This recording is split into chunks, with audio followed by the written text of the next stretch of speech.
si Princess Castro at narito ang mga napapanahong balita.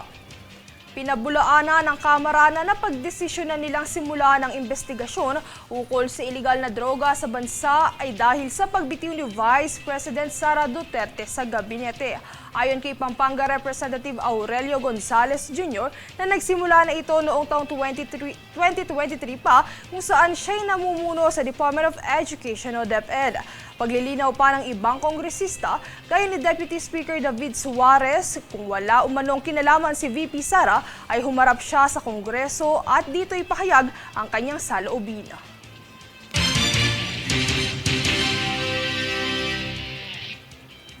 Sa iba pang ulat, isinusulong ng Bureau of Jail Management and Penology o BJMP na itaas ang arawang allowance ng mga person deprived of liberties o PDLs. Agad naman itong sinuportahan ng Commission on Human Rights at ipinanawagan sa Kongreso. Ang detalye tunghayan sa ulat ni Francis Riudique.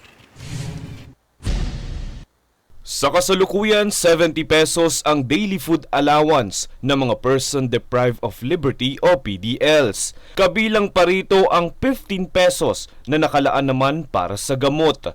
Ayon sa Commission on Human Rights, hindi na ito nabago mula noong taong 2022 sa kabila ng mga pangyayari sa ekonomiya. Kaya naman ipinanawagan ito sa Kongreso na dinggin ang mungkahi ng Bureau of Jail and Management Penology o BJMP na itaas ang allowance ng mga preso. Isinusulong ngayon ng BJMP na maging 100 pesos na ang daily allowance at 30 pesos naman para sa gamot nila.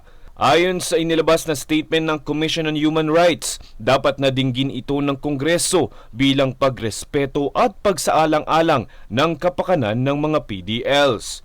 Dapat umanong siguraduhing mapunan ang mga pangangailangan at tiyakin din ang rehabilitasyon ng mga preso. Francis Riudique, nag-uulat para sa One Media Network.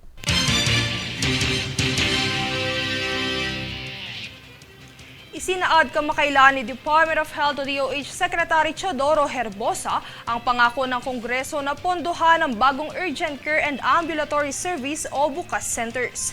Alinsunod sa proklamasyon ni Pangulong Ferdinand Marcos Jr. tungkol sa mga pasilidad na ito sa kanyang ikatlong State of the Nation Address o SONA, nangako ang mga mambabatas na susuportahan ang pagpapaunlad ng Bukas Centers na mag-aalok sa mga Pilipinong mababa ang kita ng access sa ambulatory medical at surgical care.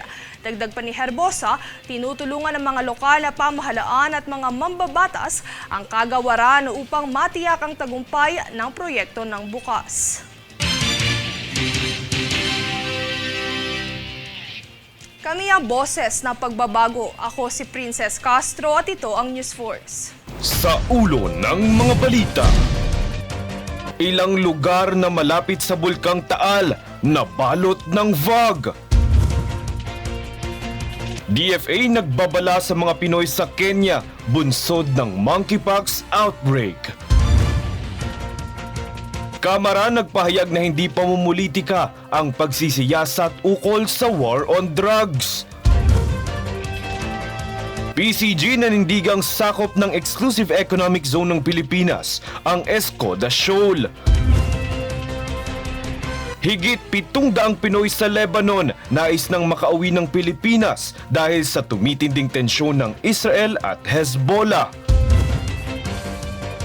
2024 ROTC Games National Championships nagsimula na. Patas at pantay na balita, komprehensibong ulat para sa pulso ng masa. Ito ang News Force.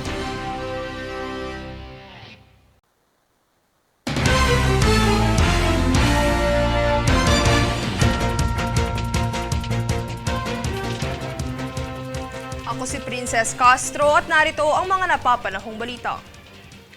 Muling iginiit ng Philippine Coast Guard na sakop ng Exclusive Economic Zone ng bansa ang Escoda Shoal.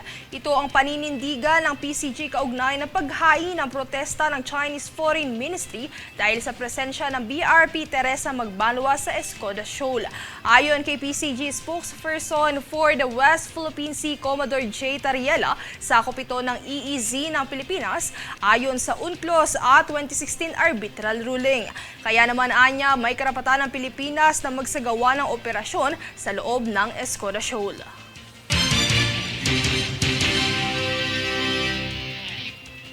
Samantala, nilinaw ng Kongreso na ang pagnanais na makamit ang hustisya sa likod ng mga insidenteng naganap sa war on drugs ng Administrasyong Duterte ay hindi pamumulitika. Para sa balita, narito si Jade Buhoy.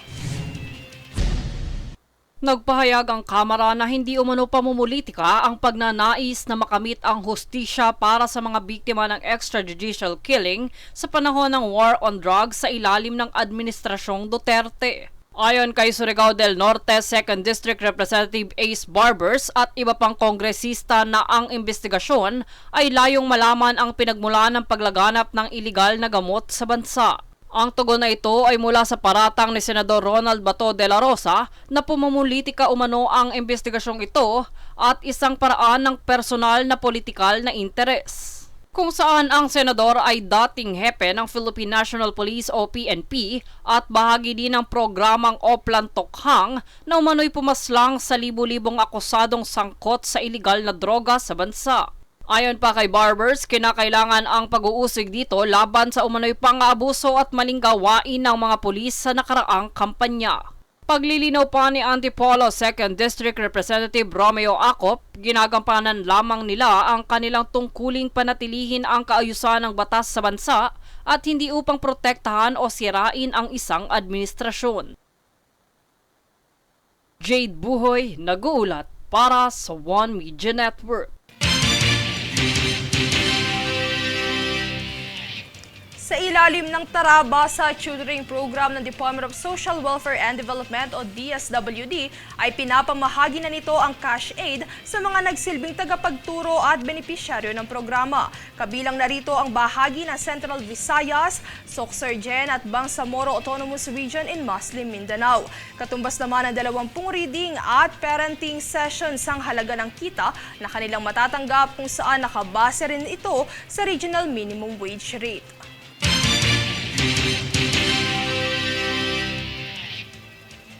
Kami ang boses ng pagbabago. Ako si Princess Castro at ito ang News Force. Sa ulo ng mga balita, ilang lugar na malapit sa Bulkang Taal nabalot ng fog.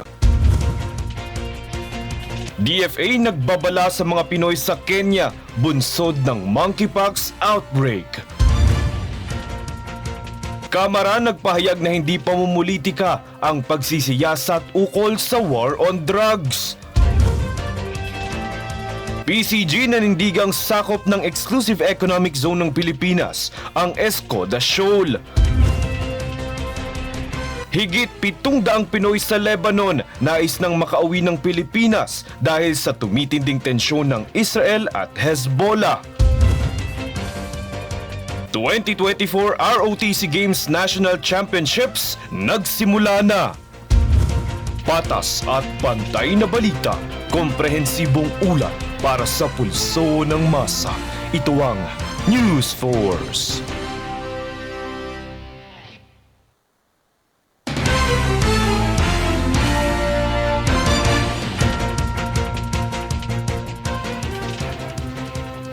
Ako si Princess Castro at narito ang mga napapanahong balita. Nitong kamakailan lang sa isang panayam ay sinaad ni Department of Health o DOH Secretary Teodoro Herbosa na imumungkahin niya kay Department of Education Secretary Sonny Angara na isulong ang health literacy para sa mga batang Pilipino upang mapanatili silang ligtas laban sa mga infeksyon dulot ng tag-ulan. Ito'y kasunod ng pagtaas ng mga kaso ng leptospirosis matapos ang pananalasa ng Super Typhoon Karina at ng habagat nitong mga nagdaang linggo. Binigyang diin din ni Herbosa na mahalagang turuan ng mga bata na huwag lumangoy sa tubig baha dahil ito ay madumi at maraming sakit ang pwedeng makuha rito. Dagdag pa niya, dapat malaman ng mga bata ang mga karaniwang sakit na maaring idulot ng tag-ulan, kabilang narito ang leptospirosis at dengue.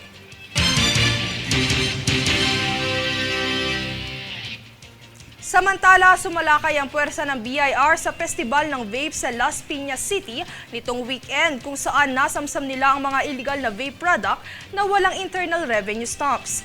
Narito ang ulat. Nagsagawa ng isang raid operation sa Bureau of Internal Revenue o BIR Illicit Trade Task Force sa Philippine Vape Festival 2024 na ginanap sa Las Piñas City nitong linggo, ika-18 ng Agosto. Agad na sinamsam ng BIR ang mga illegal na vape product na namataang walang internal revenue stamps sa kasagsagan ng festival. Samantala, wala pang konkretong datos hinggil sa bilang ng mga nakumpiskang vape at kasalukuyan pang nag-i-inventory ang ITTF. Giit na pahayag naman ni BIR Commissioner Romeo Lumagi Jr. sa kanyang social media post na hindi nagkulang anya ang ahensya sa pagbibigay babala sa industriya ng vape at hindi umano titigil ang BIR sa pag-raid sa lahat ng venue na mayroong illicit vape, may okasyon man o wala.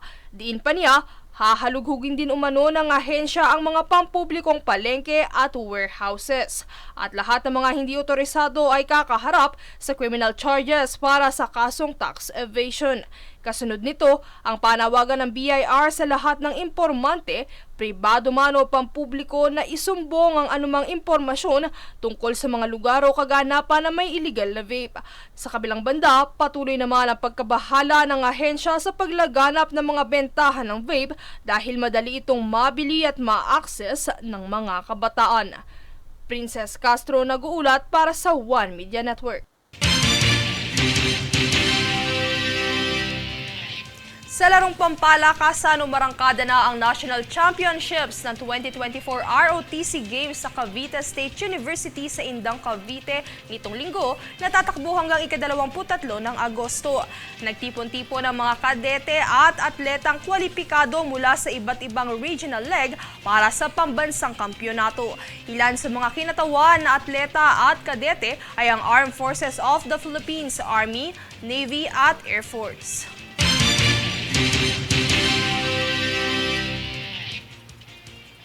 Kami ang boses ng pagbabago. Ako si Princess Castro at ito ang News Force. Sa ulo ng mga balita, ilang lugar na malapit sa Bulkang Taal nabalot ng fog. DFA nagbabala sa mga Pinoy sa Kenya bunsod ng monkeypox outbreak. Kamara nagpahayag na hindi pamumulitika ang pagsisiyasat ukol sa war on drugs. PCG nanindigang sakop ng Exclusive Economic Zone ng Pilipinas, ang Escoda Shoal. Higit 700 Pinoy sa Lebanon nais nang makauwi ng Pilipinas dahil sa tumitinding tensyon ng Israel at Hezbollah. 2024 ROTC Games National Championships nagsimula na. Patas at pantay na balita, komprehensibong ulat para sa pulso ng masa. Ito ang News Force.